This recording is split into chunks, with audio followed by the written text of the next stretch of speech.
हरे कृष्णा। सबका स्वागत है आज के श्रीमद् भागवतम की कक्षा में। पहले स्कंद में श्रीमद् भागवतम के कहा गया है कि ये भागवतम की रचना क्यों की गई थी। श्रीमद् भागवतम अनर्थोपशमं साक्षात् भक्ति योगम अधोक्षते लोकस्य जानतो विद्वांस चक्रे सात्वत संहिताम। व्यासदेव कह रहे हैं कि इसकी रचना क्यों की गई थी। इतने पुराण थे, इतने इतिहास थे, इतने उपनिषद थे, इतने वेद थे, लेकिन इसकी आवश्यकता क्या पड़ी कि भागवतम की रचना करनी पड़ी वेद व्यास जी को। तो वो कथा भी भागवतम में आती है कि वेद व्यास जी ने सब कुछ लिखा था, सब कुछ सब वेदों का रचना किया था, उपनिषदों का रचना किया था, लेकिन वो हताश थे, जरा भी संतुष्ट नहीं थे। ये सब होने के बावजूद वो संतुष्ट नहीं थे। उन्होंने गीता भी लिखी थी महाभारत में, और वो सोच रहे थे कि ऐसा क्यों है, क्योंकि वो तो विद्वान है। विद्वान चक्र चक्र सात्वत संहिता में विद्वान, विद्वान का मतलब व्यासदेव। तो तभी उनके गुरु महाराज श्री नारद मुनि, उन्होंने आके उनको कहा कि आपने बहुत कुछ लिखा तो है, महाभारत लिखा आपने, उपनिषद की रचना की, लेकिन आपने कृष्ण का गुणगान नहीं किया। ये आपका डिफेक्ट है, ये समस्या है। यथा धर्मादयश्चार्था मुनिवर्यानुकीर्तिताः न तथा वासुदेवस्य महिमा अनुवर्णिताः। आपने क्या किया, धर्म अर्थ काम मोक्ष पे बहुत जोर दे दिया। महाभारत में, उपनिषद में, पुराणों में, अलग अलग पुराणों में कर्मकांड के ऊपर बहुत ज्यादा जोर दे दिया, लेकिन भगवान की भक्ति, भगवान की महिमा, भगवान की कीर्ति, उसके ऊपर आपने कुछ ज्यादा बोला नहीं। आपने किया पद्म पुराण, विष्णु पुराण में थोड़ा कुछ बताया आपने भगवान के बारे में, लेकिन एक्सक्लूसिवली नहीं बताया। ये आपका डिफेक्ट है, ये डिफेक्ट है। इसके वजह से आप खुश नहीं, संतुष्ट नहीं, और इसीलिए आप अभी ऐसा एक ग्रंथ लिखिए जिसमें सिर्फ भगवान का गुणगान हो, भगवान के भक्तों का गुणगान होगा और भक्ति का गुणगान होगा। तो भागवतम में तीन चीजें हैं, भक्त, भक्ति और भगवान, और कुछ नहीं है भागवतम में। जो भी कुछ आता है भागवतम में, जैसे अभी हम पढ़ रहे हैं, वो सब उसी के लिए है कि हमारी भक्ति बढ़ाई जाए, हमें समझ में आए कि भक्तों के बीच में आदान प्रदान कैसे होता है और भगवान कौन है। जो भी कुछ आता है भागवतम में, क्योंकि भागवतम में सब कुछ आता है। भागवतम वेदों का सार है। भागवतम में आपको फिजिक्स भी मिलेगा, हाँ, काल काल कैसे चलता है उसके बारे में भी दिया है, एस्ट्रोनॉमी, हाँ, सूर्य सिद्धांत, सब कुछ मिलेगा भागवतम में आपको। लेकिन उसका केंद्र बिंदु कौन है? केंद्र बिंदु कृष्ण है।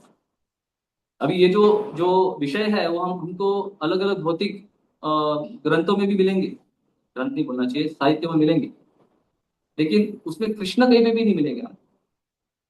जो वैज्ञानिक लोग हैं वो इस भौतिक जगत का अच्छे से निरीक्षण करते हैं, लेकिन वो एक चीज भूल जाते हैं, सर्व कारण कारण, सर्व कारण कारण, उस चीज को भूल जाते हैं, और वो है कृष्ण। ईश्वर परम कृष्ण सच्चिदानंद विग्रह अनादिरादिर गोविंद सर्व कारण कारण। वो चीज भूलने की वजह से वो कभी भी यश पा नहीं सकते। प्रभुपाद जी कहते हैं कि अगर आप एक इक्वेशन सॉल्व कर रहे हैं, मैथमेटिकल इक्वेशन, हाँ, और अगर आपने पहले स्टेप में गलती कर दी, तो आगे आप कितना भी ठीक करें, वो गलती तो गलती ही रहेगी, और आप कभी भी जो आपका गंतव्य है उधर तक पहुंच नहीं पाएंगे। तो यही यही प्रॉब्लम है भौतिक वैज्ञानिकों में, कि वो कृष्ण को भूल जाते हैं, सर्व कारण कारण। और इसलिए व्यासदेव जी ने इस ग्रंथ की रचना की है, ताकि हम कृष्ण कौन है वो समझे, भगवान कौन है वो समझे, क्योंकि भगवान तो बहुत है इस भौतिक जगत में। हाँ, एक नुक्कड़ पे आप जाएंगे तो अलग अलग भगवान दिखेंगे, आप इधर से जाइए, ऐसा अलग अलग पोस्टर लगा होगा, कौन, मैं भगवान हूँ, ये भगवान है, वो भगवान है। लेकिन शास्त्र के चक्षु से अगर हम देखेंगे तो हमें क्लियरली समझ जाएगा कि भगवान कौन है, गोविंदा, कृष्ण। और वो उसी चीज का दृष्टांत करने के लिए व्यासदेव जी ने ये रचना की है, ताकि किसी को कुछ भी कंफ्यूजन ना हो। अगर जो जो भी भागवतम पढ़ेगा उसे कदापि कोई भी कंफ्यूजन नहीं होगा कि भगवान कौन है और हमें क्या करना चाहिए। क्योंकि दूसरे श्लोक में व्यासदेव जी ने कहा है कि धर्म प्रोचित कैतवोत्तर परम निर्मत शरणाम सतम।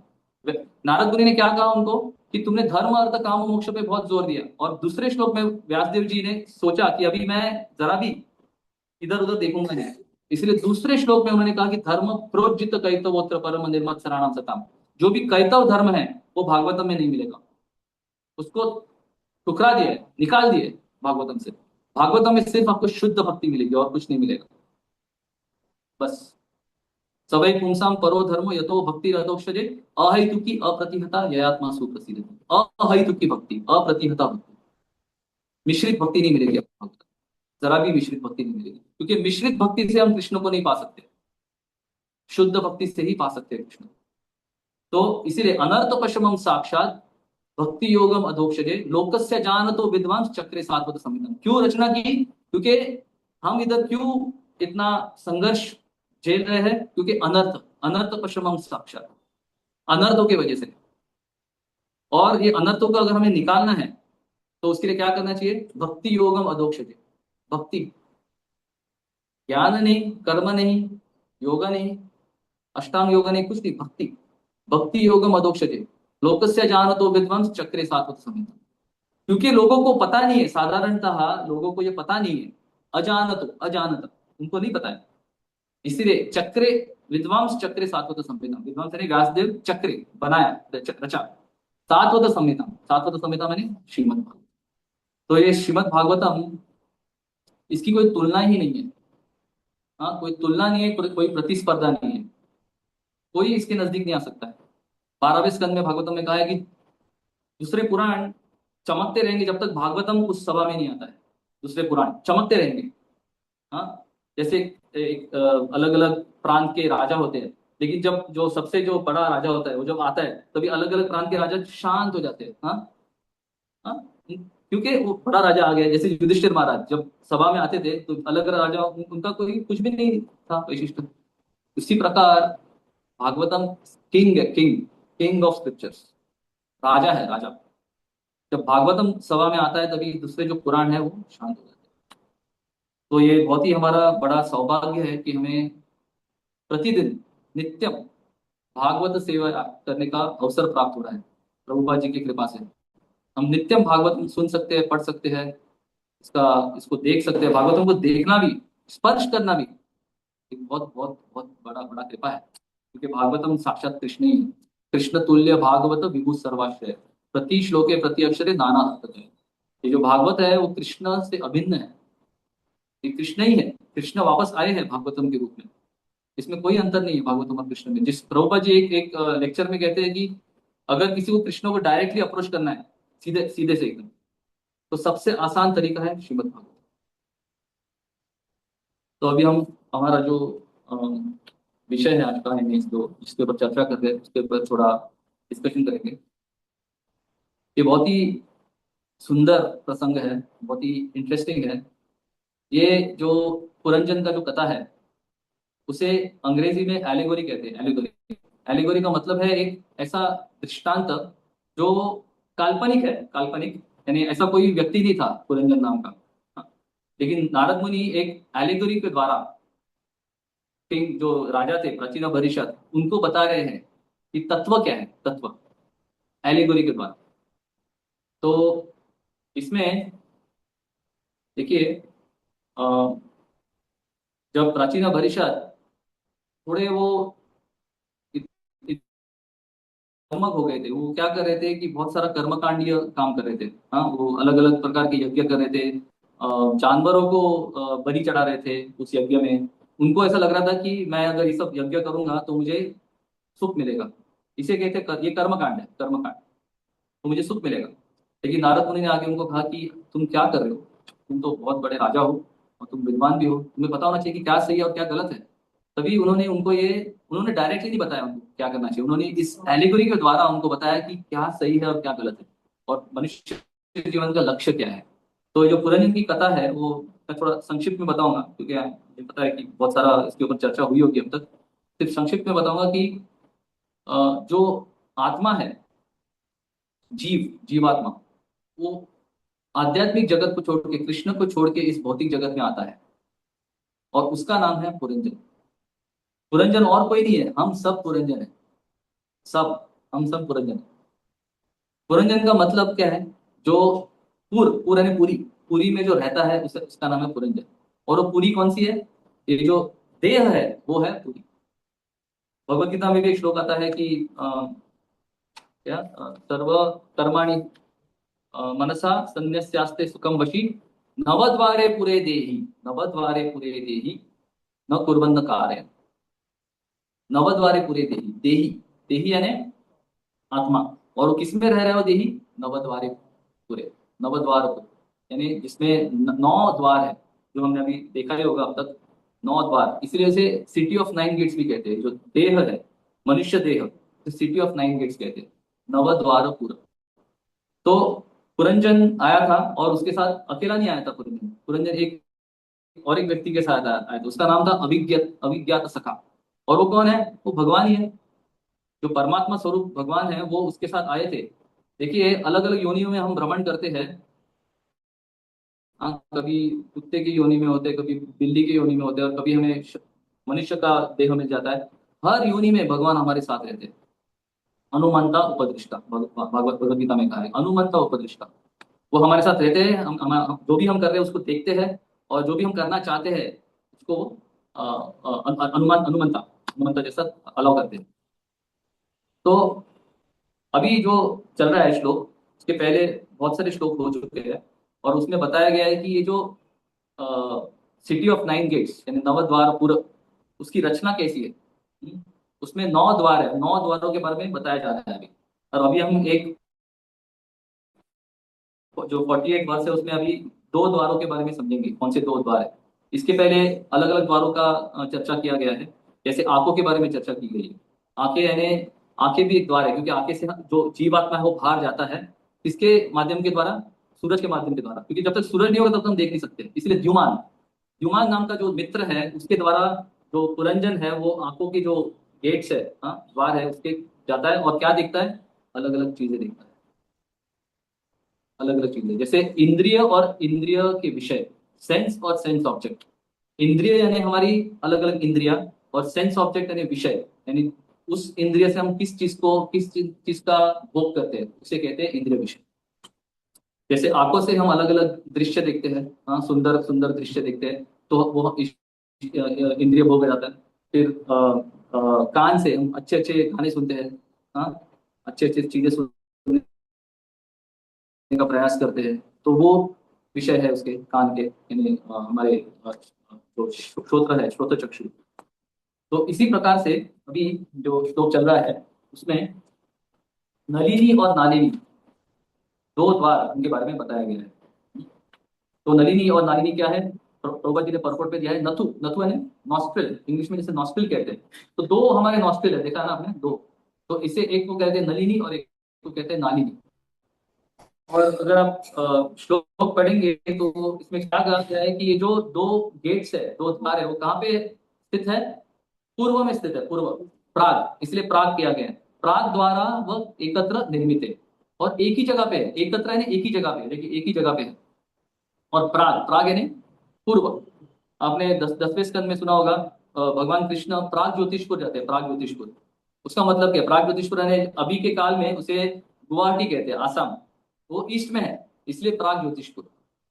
तो और एक चीज समझने में समझना चाहिए कि पूर्व ही क्यों कहा गया है इसको, ये जो भाग है हमारे शरीर का, उसे पूर्व क्यों कहा गया? क्योंकि ऐसा माना जाता है कि जब हम सूरज को देखते हैं तभी हम पूर्व की दिशा में हैं, इसलिए इसे पूर्व पूर्व कहा गया है। तो प्राग और एकत्र, एकत्र यानी एक ही जगह पे है, और निर्मित है यानी बनाया गया है। और अवधूत, अवधूत कौन है? अवधूत यानी वायु। देखिए, अवधूत का मतलब है जिसे कोई रोक नहीं सकता है, जो चाहिए वो करता है। इसलिए वायु को कोई रोक सकता है क्या? वायु किधर भी जाती है ना। अर्जुन भी कहते हैं गीता में कि वायु को रोकना बहुत कठिन है, और उससे भी कठिन है मन को रोकना। इसकी तुलना की गई है मन के साथ। तो अवधूत, तो ये जो पुरंजन है, जो जीवात्मा है, वो इन द्वारों को छोड़ के बाहर जाता है, किसके साथ? अवधूत के साथ। हाँ, और क्या करता है? इधर बताया गया है, देखिए कौन से प्रांत में जाता है? हाँ, वो सौरभ नाम के प्रांत में जाता है, सौरभ नाम के। और सौरभ क्या है? सौरभ का मतलब है सुगंध, सुगंध।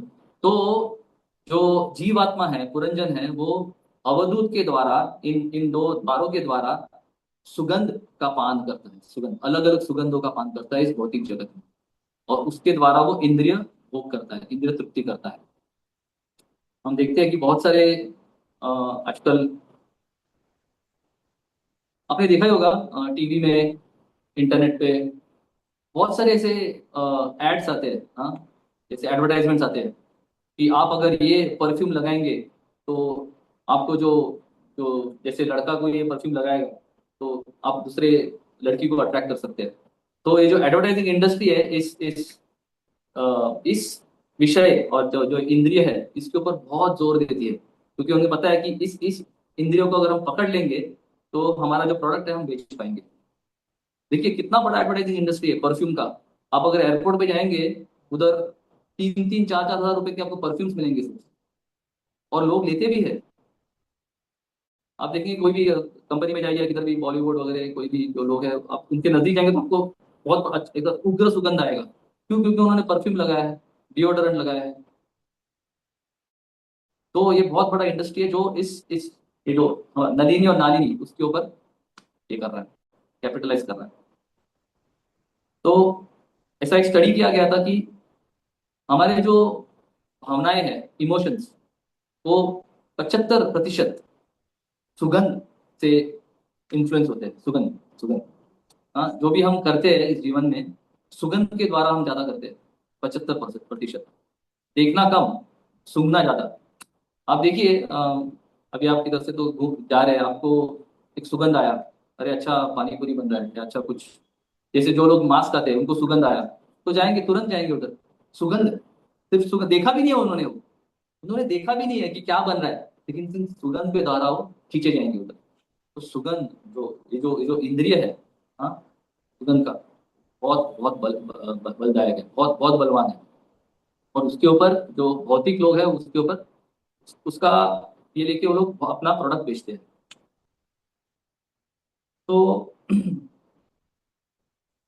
भगवत गीता में 15वें अध्याय में इस सुगंध तो एक उपमा दी गई है कि शरीरम यत् अवाप्नोति यच्चापि उत्क्रामतीश्वरः गृहीत वैतानि सम्याति वायुर्गंधानि वाशयति। भगवान क्या कह रहे हैं पुरुषोत्तम योग में, जो पुरुषोत्तम मास आने वाला है, 15वां अध्याय, बहुत जरूरी अध्याय है। इसमें बहुत बहुत बहुत ही इंपॉर्टेंट ज्ञान दिया है। तो इसमें भगवान क्या कह रहे हैं, शरीरम यत् अवाप्नोति, जो जीव आत्मा है वो शरीर को धारण कर लेता है। अवाप्नोति, शरीरम यत् अवाप्नोति यच्चापि उत्क्रामति ईश्वरः, और वो ईश्वर बन जाता है अपने शरीर का। देखिए ईश्वर दो प्रकार के होते हैं, एक परम ईश्वर और हम हमें भी ईश्वर कहा जाता है। जीवात्मा को भी ईश्वर कहा जाता है क्योंकि वो इस शरीर का ईश्वर है, मास्टर, यानी तथाकथित मास्टर है, एक्चुअली है नहीं ईश्वर लेकिन बनने का प्रयास करता है। यच्चापि उत्क्रामत ईश्वर गृहीत वैतानि सम्याति वायुर्गंधानि वाशे। तो जो जीवात्मा है वो जैसे वायु अलग अलग जो गंध होते हैं उसको लेके अलग अलग जगह पे जाती है, वैसे ही जो जीवात्मा है अलग अलग धारणाएं लेके अलग अलग शरीर में जाती है।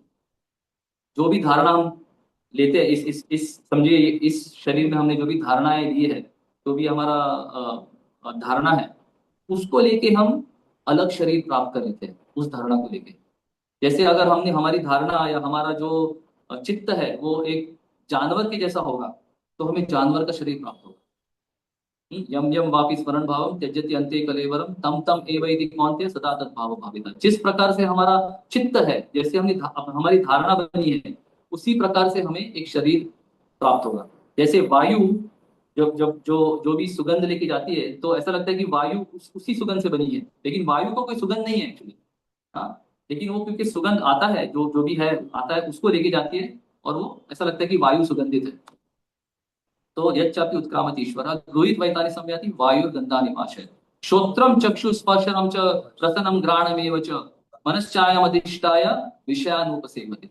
आगे कहते हैं भगवान की श्रोत्रम चक्षु स्पर्शनम च रसनम घ्राणमेव च। घ्राणम, ये जरूरी है क्योंकि ये श्लोक से कनेक्टेड है घ्राणम। तो जो जीवात्मा अलग अलग जीव शरीरों में जाती है तो अलग अलग उसे इंद्रिय मिल जाती है।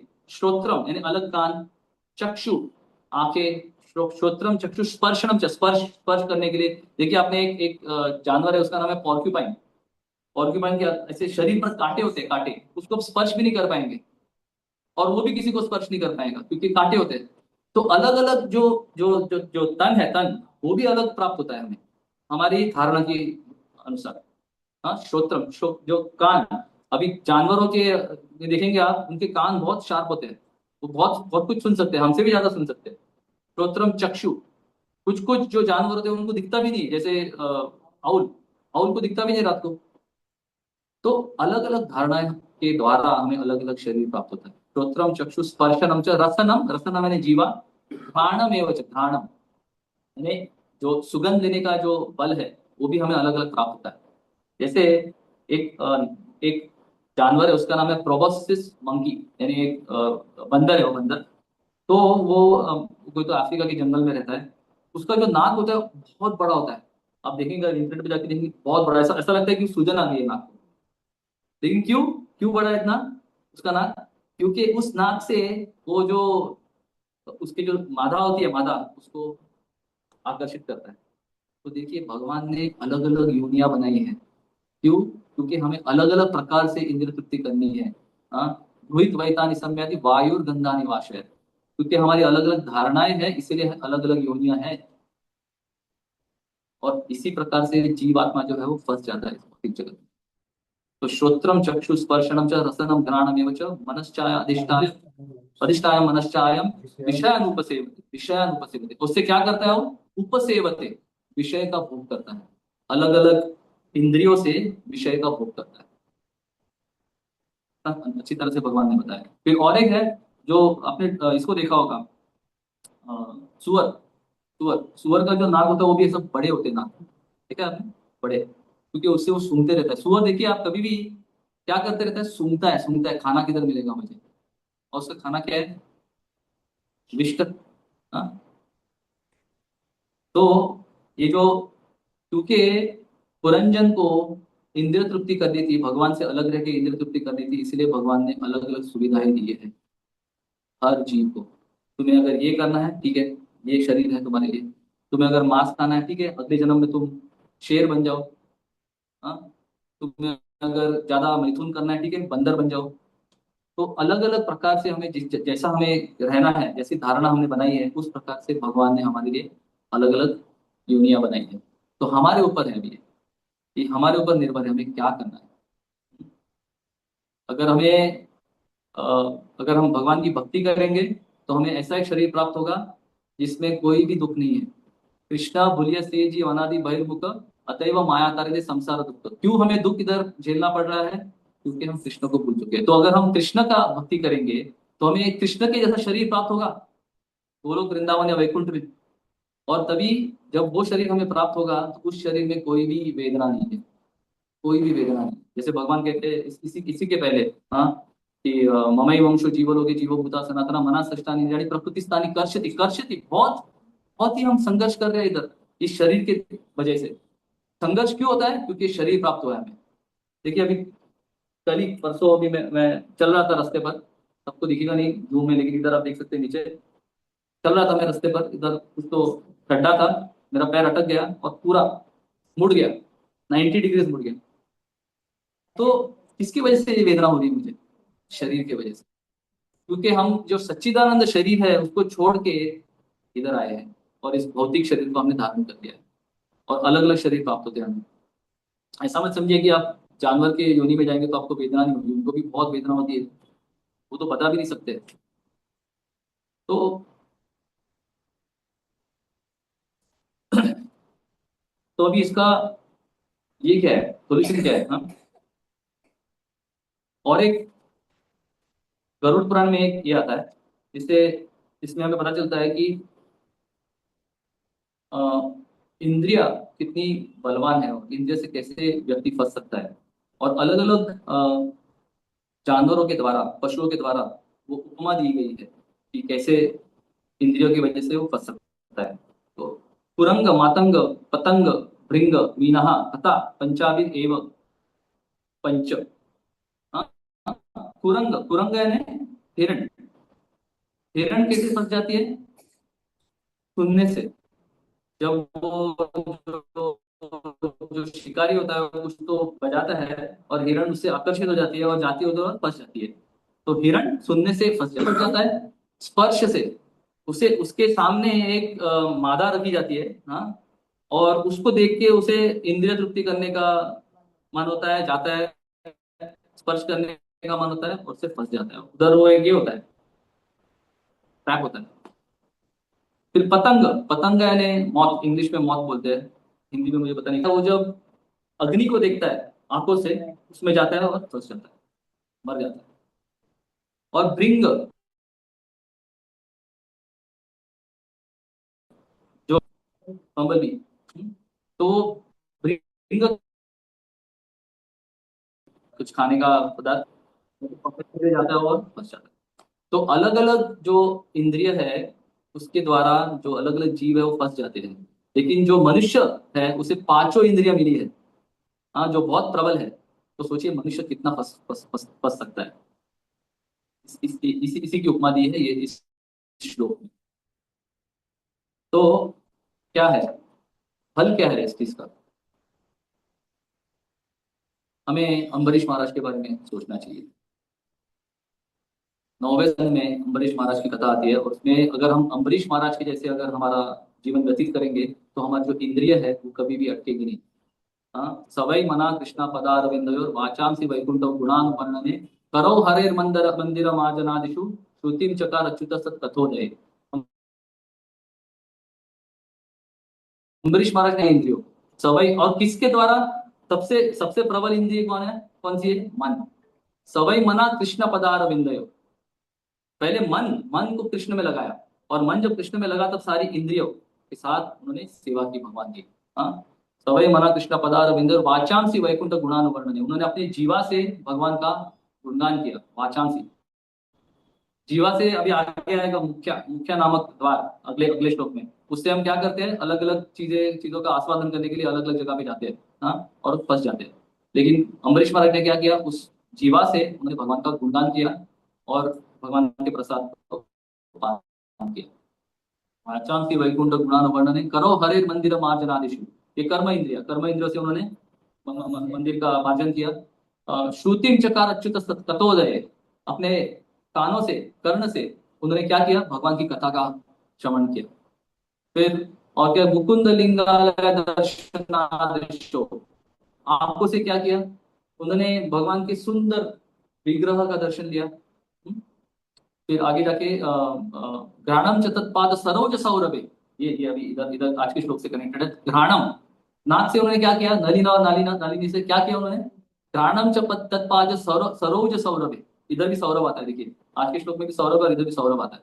तो उन्होंने जो फूल अर्पित किए थे भगवान के चरण कमल में, उसका सुगंध दिया और उससे वो मुक्त हो गए। जो भी भगवान के भगवान के जो चढ़ाए जाते जो फूल है उसका जो सुगंध लेता है, उससे हम मुक्त हो जाते हैं।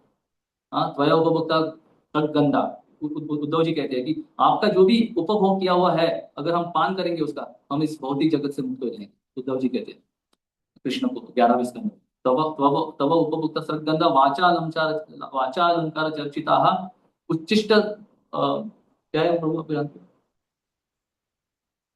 तव माया जयमही, आखिर में तव माया जयमही, यानी ये सब जो आपका जो प्रसाद है, कुछ भी होने दीजिए, फूल है, आपका खाया हुआ प्रसाद है, वो अगर हम ले लेंगे, अगर ग्रहण कर ले लेंगे तो हम तव माया जयमही, आपके माया से बच जाएंगे। तो अम्बरीश महाराज ने यही किया, उन्होंने सब कुछ अपनी सारी इंद्रियों को भगवान की सेवा में लगाया। और तत्पाद सरोज, तत्पाद घ्राणम च तत्पाद